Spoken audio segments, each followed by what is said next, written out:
Bismillahirrahmanirrahim. Shalom, Om Swastiastu, Namo Buddhaya.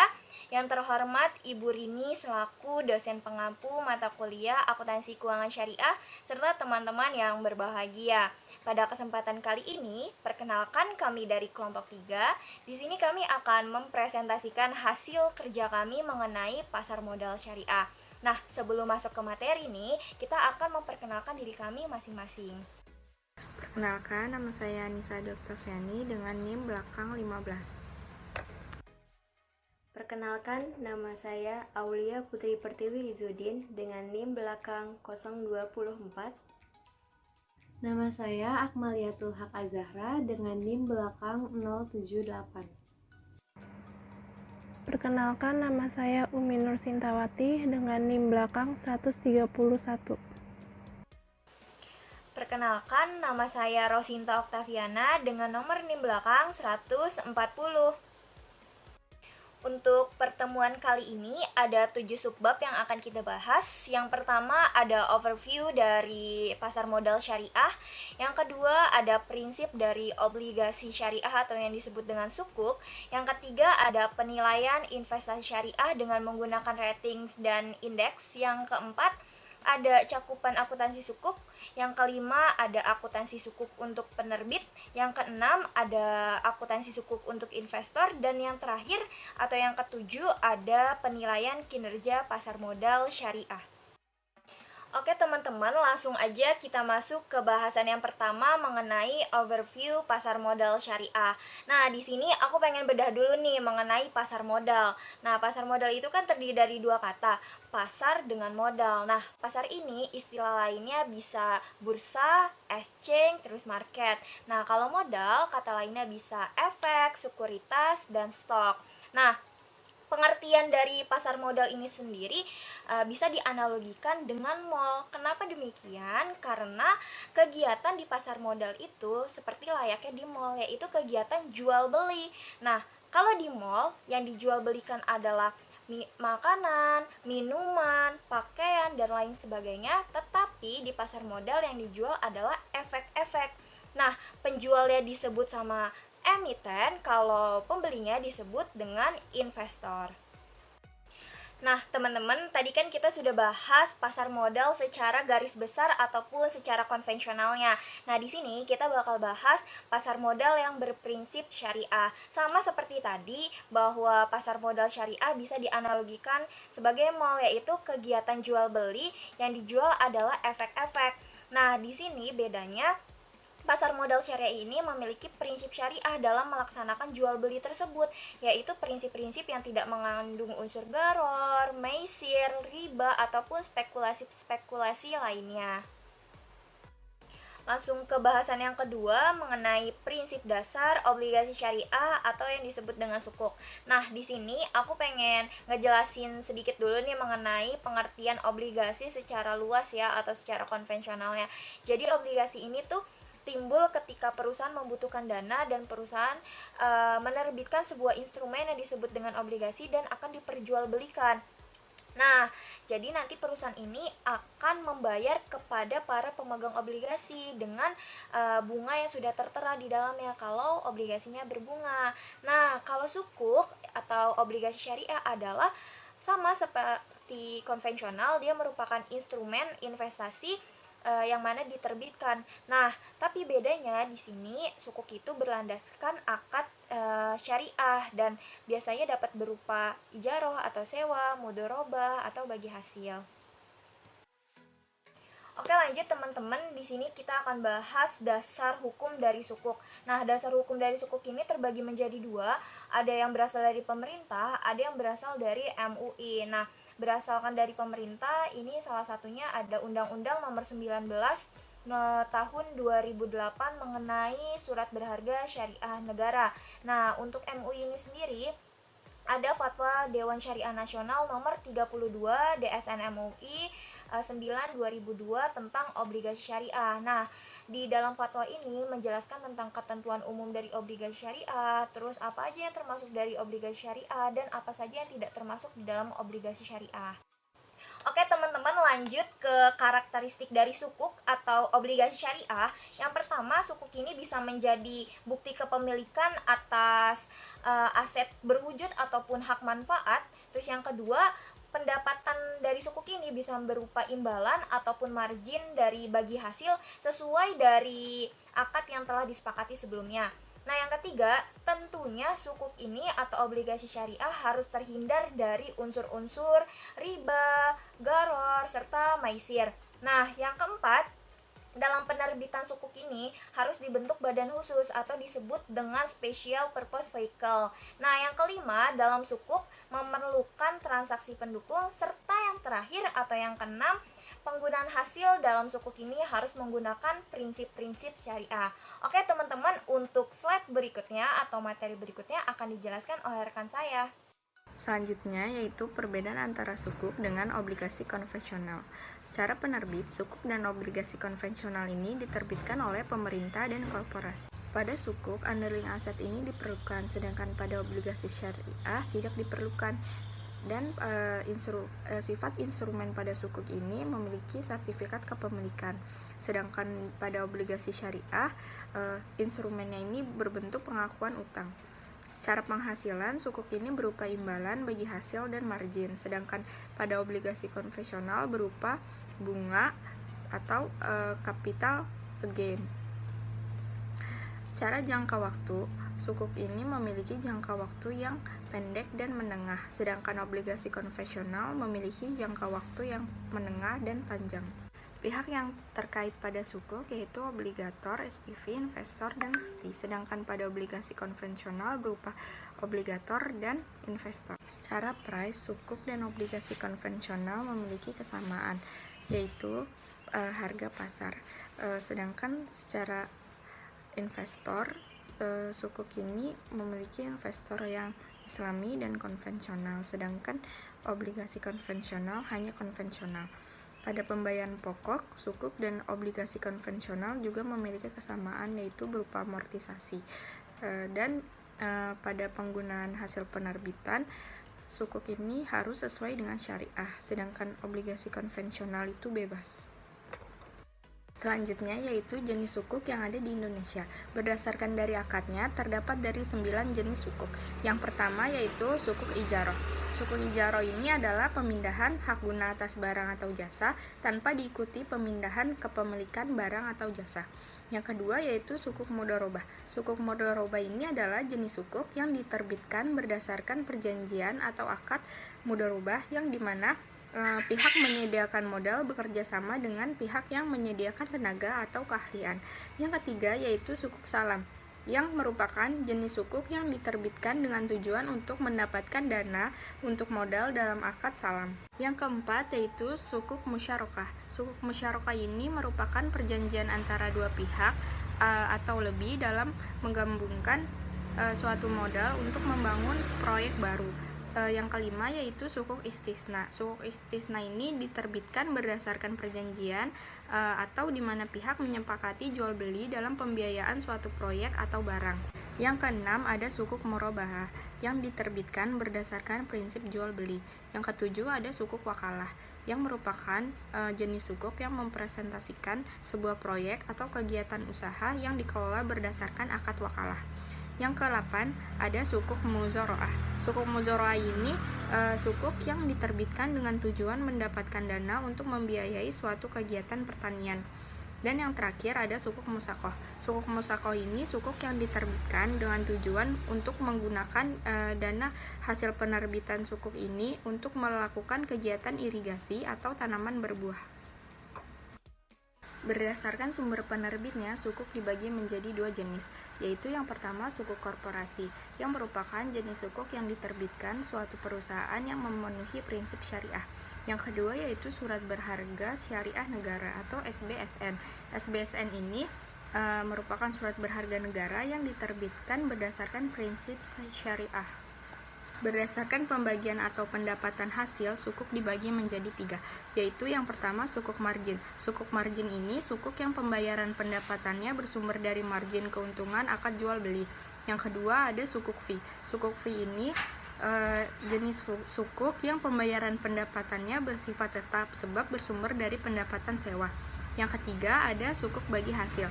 Sukuk bagi hasil ini merupakan sukuk yang pembayaran pendapatannya berdasarkan bagi hasil dari hasil yang didapatkan dalam menjalankan usaha yang dibiayainya. Berdasarkan basis asetnya, sukuk dibagi menjadi dua jenis. Yang pertama yaitu sukuk aset. Sukuk aset ini merupakan sukuk yang pembiayaannya berbasis pada aset, diantaranya sukuk salam seperti dalam pembiayaan produksi pertanian. Yang kedua yaitu sukuk penyertaan.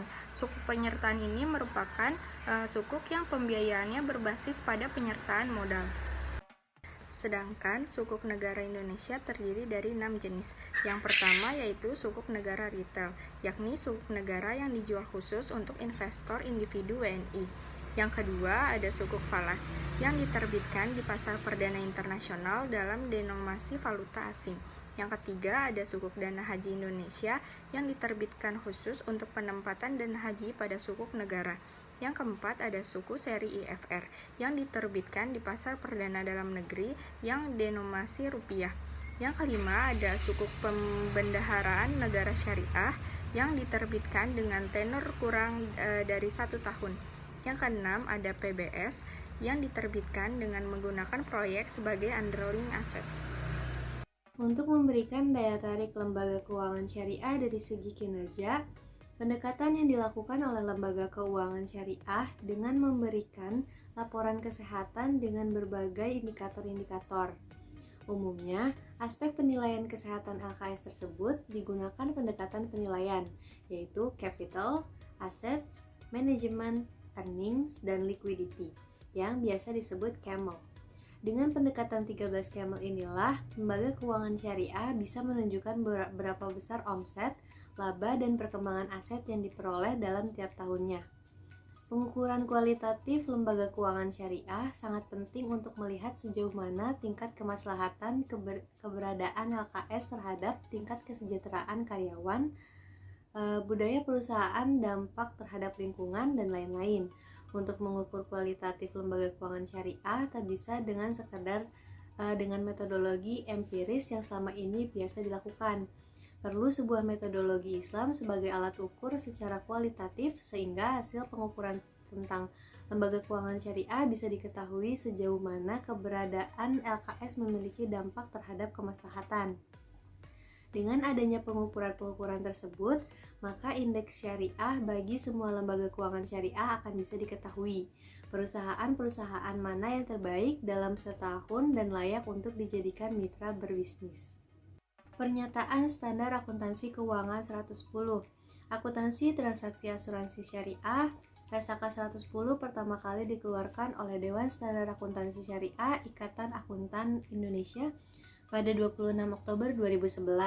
Setelah pertama kali disahkan di tahun 2011, PSAK 110 direvisi pada 24 Februari 2015, terutama terkait klasifikasi investasi sukuk yang mengacu pada revisi atas International Financial Reporting Standard 9 Financial Instrument. PSAK 110 mengatur pengakuan, pengukuran, penyajian, dan pengungkapan transaksi sukuk ijaroh dan sukuk mudorobah. Pernyataan ini diterapkan untuk entitas yang melakukan transaksi sukuk ijaroh dan sukuk mudorobah, baik sebagai penerbit sukuk maupun investor sukuk. Entitas yang menerbitkan sukuk dan entitas yang memiliki sukuk dapat terdiri dari entitas swasta ataupun entitas sektor publik. Pernyataan ini diterapkan oleh entitas swasta, namun entitas sektor publik dapat menerapkan pernyataan ini sepanjang diizinkan oleh regulasi yang berlaku. PSAK 110 revisi 2015 memberikan perubahan terkait klasifikasi sukuk pada laporan keuangan investor. Investasi sukuk kini diklasifikasikan berdasarkan model usaha dan arus kas kontraktual. Pada sisi investor sukuk diklasifikasikan sebagai diukur pada biaya perolehan jika yang pertama investasi tersebut dimiliki dalam suatu model usaha yang bertujuan utama untuk memperoleh arus kas kontraktual, dan persyaratan kontraktual menentukan tanggal tertentu pembayaran pokok dan atau hasilnya. Akun yang dipergunakan pada akuntansi penerbit. Yang pertama, akun-akun pada laporan posisi keuangan. Dalam aset terdapat kas, penempatan pada Bank Indonesia, penempatan pada bank lain, investasi pada surat berharga, piutang yang terdiri dari murobahah, istisna, dan ijaroh, pembiayaan yang terdiri dari mudorobah dan musyarakah. Selanjutnya ada tagihan akseptasi, persediaan, aset ijaroh, aset istisna dalam penyelesaian, piutang saham, investasi pada entitas lain, dan aset tetap. Pada bagian liabilitas terdapat liabilitas segera bagi hasil yang belum dibagikan, simpanan wadiah, simpanan dari bank lain, utang yang terdiri dari istisna, salam, liabilitas pada bank lain, pembiayaan yang diterima, utang pajak, pinjaman yang diterima, dan pinjaman subordinasi. Pada bagian dari syirkat temporer diantaranya DST dari bukan bank yaitu tabungan mudorobah, deposito mudorobah. DST dari bank yaitu tabungan mudorobah, deposito mudorobah, musyarakah, sukuk mudorobah. Pada bagian ekuitas terdapat modal disetor, tambahan modal disetor, penghasilan komprehensif lain, dan saldo laba. Yang kedua, akun-akun pada laporan laba rugi. Nah, pendapatan pengelolaan dana sebagai mudorib diantaranya itu ada pendapatan dari jual beli, ada pendapatan margin mudorobah, pendapatan neto salam paralel, pendapatan neto istisna paralel, selanjutnya pendapatan dari sewa yaitu pendapatan neto ijaroh, pendapatan dari bagi hasil yaitu pendapatan bagi hasil mudorobah, pendapatan bagi hasil musyarakah, dan pendapatan usaha utama lainnya. Selanjutnya ada hak pihak ketiga atas bagi hasil, yaitu hak bagi hasil milik bank. Pendapatan usaha lain diantaranya pendapatan imbalan jasa perbankan dan pendapatan imbalan investasi terikat. Beban usaha terdiri dari beban kepegawaian, beban administrasi, beban penyusutan dan amortisasi, beban usaha lain. Dan yang terakhir akan diperoleh laba usaha. Akuntansi sukuk ijaroh. Sukuk ijaroh merupakan sukuk yang diterbitkan berdasarkan perjanjian di mana satu pihak bertindak sendiri atau wakilnya menjual atau menyewakan hak manfaat atas suatu aset kepada pihak lain berdasarkan harga dan periode yang disepakati, tanpa diikuti dengan pemindahan kepemilikan aset itu sendiri dan memperoleh pendapatan yang bersifat tetap berupa fee ijaroh atau pendapatan sewa. Dana yang diterima dari investor merupakan dana atas pembelian aset yang akan disewakan kembali. Sukuk ijaroh diterbitkan berdasarkan akad ijaroh dan terbagi menjadi yang pertama, itu ada sukuk kepemilikan aset berwujud yang disewakan, yaitu sukuk yang diterbitkan oleh pemilik objek yang disewakan atau disewakan untuk dijual dan memperoleh hasil dari penjualan tersebut, sehingga pemilik sukuk menjadi pemilik aset tersebut. Yang kedua, sukuk kepemilikan manfaat, yaitu sukuk yang diterbitkan oleh pemilik aset atau pemilik manfaat dari aset tersebut untuk menyewakan aset atau manfaat dari aset tersebut dan memperoleh sewa sehingga pemegang sukuk tersebut menjadi pemilik manfaat dari aset tersebut. Yang ketiga, sukuk kepemilikan jasa, yaitu sukuk yang diterbitkan untuk memberikan layanan tertentu melalui penyedia layanan, misalnya layanan pendidikan tinggi, dan memperoleh pembayaran kepada penyedia layanan sehingga pemegang sukuk menjadi pemilik layanan tersebut. Materi selanjutnya akan disampaikan oleh rekan saya, Umi Nursintawati. Selanjutnya mengenai skema sukuk ijaroh. Tahapan yang pertama pada sukuk ijaroh, emiten sebagai pemilik objek ijaroh menerbitkan sukuk dengan akad ijaroh kepada investor. Di tahapan ini terjadi dua hal, yaitu pengalihan hak manfaat objek ijaroh dari emiten kepada investor, dan investor membayar ujroh sesuai akad ijaroh kepada emiten atas nilai isuen. Kemudian tahapan yang kedua, atas penerbitan sukuk ijaroh ini, emiten mengalihkan manfaat objek ijaroh kepada investor, dan investor yang diwakili oleh wali amanat sukuk menerima manfaat objek dari emiten. Selanjutnya, tahapan yang ketiga, emiten menyewakan objek ijaroh kepada pengguna akhir. Tahapan yang keempat, pengguna akhir membayar sewa kepada emiten sebagai wakil atau pemberi sewa. Lalu, tahapan yang terakhir, emiten meneruskan ujroh dari pengguna akhir kepada investor berupa cicilan dan sisa imbalan ijaroh. Pengakuan dan pengukuran sukuk ijaroh. Yang pertama, pada saat penerbitan, sukuk ijaroh diakui saat entitas menjadi pihak yang terikat dengan ketentuan penerbitannya. diakui sebesar nilai nominal, disesuaikan dengan premium atau diskonto, dan biaya transaksi terkait dengan penerbitannya. Jurnal yang dicatat pada saat penerbitan adalah kas pada debit dan sukuk ijarah pada kredit. Setelah pengakuan awal, jika jumlah tercatat berbeda dari nominal disebabkan penyesuaian, maka perbedaan tersebut diamortisasi secara garis lurus selama jangka waktu sukuk ijarah dan diakui sebagai beban penerbitan sukuk ijarah. Yang kedua, biaya transaksi. Biaya transaksi diakui sebagai pengurang atas nilai nominal sukuk, yaitu biaya emisi. Sedangkan untuk biaya tidak langsung akan dibebankan sebagai beban pada periode berjalan.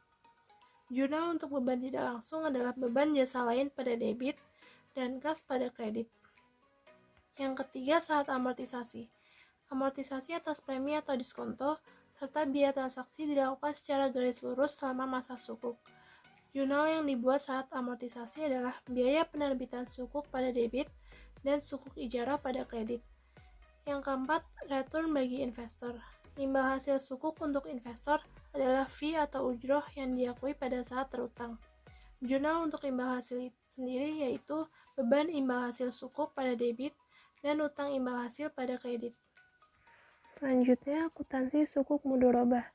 Sukuk mudharabah adalah sukuk yang diterbitkan berdasarkan perjanjian atau akad mudharabah, di mana satu pihak menyediakan modal yang disebut sohibul mal dan pihak lain menyediakan tenaga dan keahlian atau mudharib.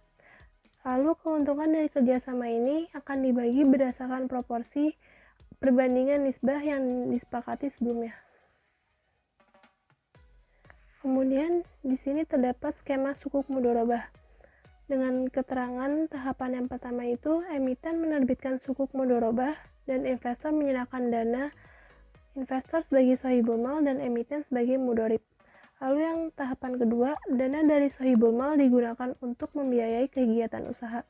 Tahapan yang ketiga, kegiatan usaha menghasilkan pendapatan. Lalu tahapan keempat, distribusi pendapatan atau bagi hasil untuk investor dan emiten sesuai dengan nisbah.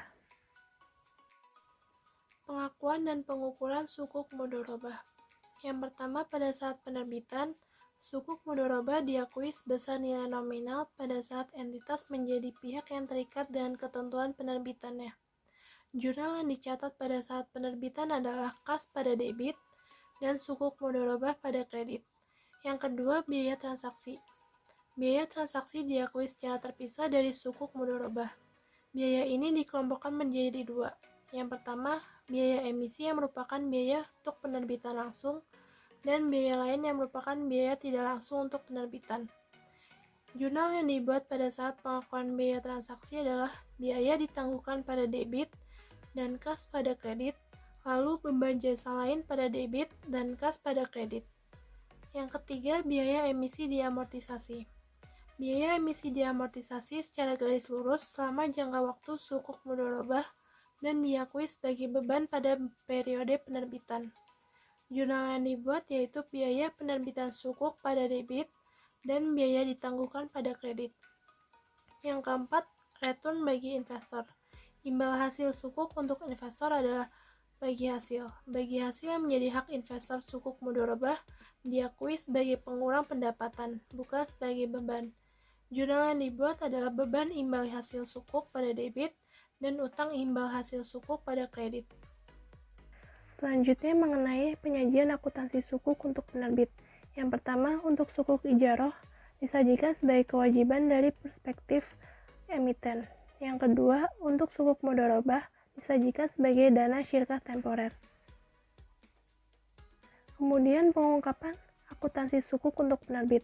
Yang pertama, untuk sukuk ijarah, entitas mengungkapkan hal-hal mengenai persyaratan utama dalam penerbitan sukuk ijarah serta penjelasan mengenai aset atau manfaat yang menjadi dasar penerbitan sukuk ijarah termasuk jenis dan umur ekonomis. Selanjutnya, untuk sukuk mudharabah, entitas mengungkapkan hal-hal mengenai persyaratan utama dalam penerbitan sukuk mudharabah serta mengenai aktivitas yang mendasari sukuk mudharabah termasuk jenis usaha, kecenderungan usaha, pihak yang mengelola usaha, dan lain-lain. Materi yang selanjutnya akan dibahas oleh Saudari Aulia Putri Pertiwi Izudin. Selanjutnya adalah materi akuntansi sukuk untuk investor yang akan dijelaskan oleh saya sendiri, yaitu Aulia Putri Pertiwi Izudin. Nah, untuk akun yang digunakan dalam akuntansi investor ini ada dua, yaitu yang pertama adalah ijaroh, yang kedua adalah mudorobah. Untuk ijaroh, penjurnalannya adalah sebagai berikut. Yang A, pada saat penerbitan sukuk, akun yang digunakan dalam jurnal adalah akun investasi sukuk ijaroh pada debit dan kas pada kredit. Yang B, pada saat amortisasi, akun yang digunakan dalam jurnal adalah biaya amortisasi pada debit dan investasi sukuk ijaroh pada kredit. Yang C, pada saat penerimaan bagi hasil, akun yang digunakan dalam jurnal adalah piutang imbal hasil pada debit dan pendapatan imbal hasil pada kredit. Yang kedua, mudorobah, penjurnalannya adalah sebagai berikut. Pada saat penerbitan sukuk mudorobah ini, akun yang digunakan dalam jurnal adalah investasi sukuk mudorobah pada debit dan kas pada kredit. Yang B, pada saat amortisasi, akun yang digunakan dalam jurnal adalah biaya amortisasi pada debit dan investasi sukuk mudorobah pada kredit. Yang C, pada saat penerimaan bagi hasil, akun yang digunakan dalam jurnal adalah piutang imbal hasil pada debit dan pendapatan imbal hasil pada kredit. Selanjutnya adalah klasifikasi dan reklasifikasi. Perlakuan akuntansi bagi investor sukuk sangat bergantung pada klasifikasi sukuk yang menjadi dasar untuk pengakuan dan pengukuran atas sukuk. Selain mengacu pada pengaturan dalam PSAK 110, yaitu akuntansi sukuk, penjelasan lebih lanjut mengenai klasifikasi dan reklasifikasi sukuk terdapat pada PSAK 71, yaitu instrumen keuangan. Sukuk diklasifikasikan dalam ketiga kelompok, yaitu yang pertama, biaya perolehan diamortisasi, yaitu penjelasannya adalah sukuk dalam klasifikasi ini dikelola dalam suatu bisnis model yang semata-mata untuk memperoleh arus kas kontraktual, yaitu pokok dan imbal hasil. Penjualan sukuk dalam klasifikasi ini tidak sering terjadi dan tidak signifikan jumlahnya. Yang kedua, nilai wajar melalui penghasilan komprehensif lain, yaitu adalah sukuk dalam klasifikasi ini dikelola pada suatu model bisnis untuk memperoleh arus kas kontraktual dan arus kas dari penjualan. Penjualan sukuk dalam klasifikasi ini lebih tinggi jumlahnya dan nilainya dibandingkan sukuk dalam klasifikasi biaya perolehan diamortisasi. Yang ketiga, nilai wajar melalui laba rugi. Sukuk dalam klasifikasi ini dikelola dalam suatu bisnis model untuk memperoleh arus kas dari penjualan, bagian dari portofolio yang dikelola dan kinerjanya dievaluasi dengan basis nilai wajar atau sukuk yang dimiliki untuk tujuan diperdagangkan, yaitu memperoleh keuntungan dari fluktuasi harga jangka pendek. Selanjutnya adalah akuntansi setelah pengakuan awal. Penjelasannya adalah sebagai berikut. Yang pertama, selisih harga pasar dengan jumlah yang tercatat pada saat sukuk diukur pada nilai wajar diakui sebagai laba rugi. Yang kedua, penentuan nilai wajar atas investasi adalah pengacu pada harga pasar saat ini. Yang ketiga, apabila ada kemungkinan penurunan nilai pada investasi sukuk yang diukur pada biaya perolehannya, maka entitas dapat melakukan pengukuran pada jumlah terpulihkan. Namun, apabila dalam pengukuran jumlah terpulihkan nilai yang muncul lebih kecil daripada jumlah tercatat, maka pengakuannya adalah rugi penurunan nilai. Selanjutnya yaitu penyajian dan pengungkapan. Penyajian dalam sukuk mudorobah dan ijaroh adalah sebagai berikut. Bergantung pada opsi pengukuran pendapatan, investasi, dan beban amortisasi disajikan bersih dalam laporan laba. Yang kedua, pengungkapan klasifikasi berdasarkan jumlah investasi. Yang kedua, tujuan model bisnis yang digunakan. Yang ketiga, jumlah investasi rahasia jika ada dan memiliki alasannya. Yang keempat, nilai wajar investasi diukur pada biaya. Kemudian pengungkapannya. Entitas mengungkapkan yaitu ada 4 hal, yaitu yang pertama, klasifikasi investasi berdasarkan jumlah yang diinvestasikan. Dan yang kedua, tujuan model bisnis yang diterapkan. Dan yang ketiga, jumlah investasi yang telah direklasifikasi jika ada dan alasannya. Yang keempat, nilai wajar investasi yang diukur pada harga perolehan. Atau secara praktis, investor akan menjanjikan sebagai berikut. Nah, dalam tabel ini ada bagian kolom klasifikasi dan aset lancar dan serta aset tidak lancar. Dalam klasifikasi, biaya perolehan diamortisasi menggunakan aset lancar dan aset tidak lancar.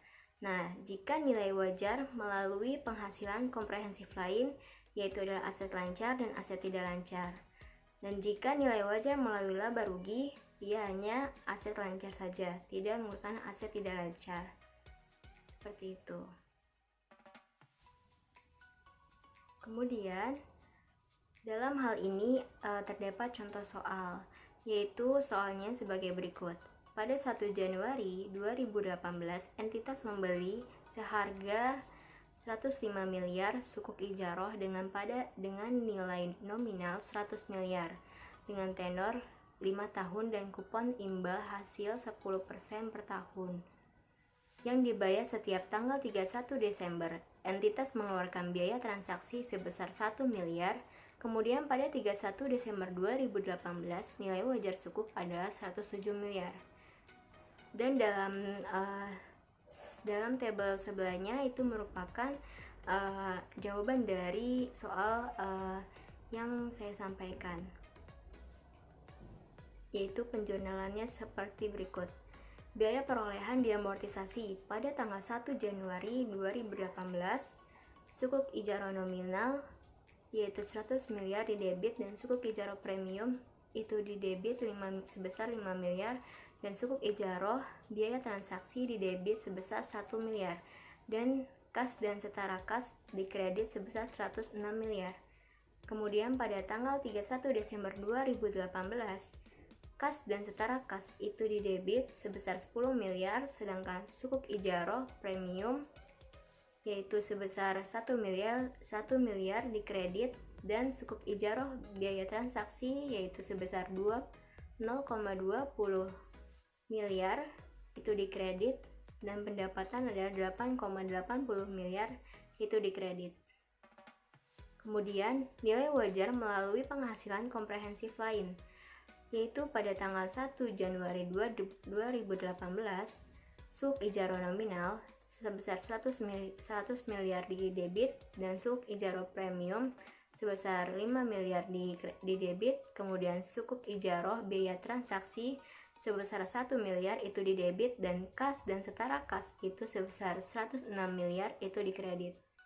Kemudian tanggal 31 Desember 2018, kas dan setara kas sebesar 10 miliar itu didebit dan sukuk ijaroh premium itu sebesar 1 miliar dikredit, sukuk ijaroh biaya transaksi sebesar 0,20 miliar itu dikredit, kemudian pendapatan sebesar 8,80 itu dikredit, dan kemudian sukuk perubahan nilai wajar sebesar 2,20 itu didebit, dan penghasilan komprehensif lain itu sebesar 2,20 dikredit.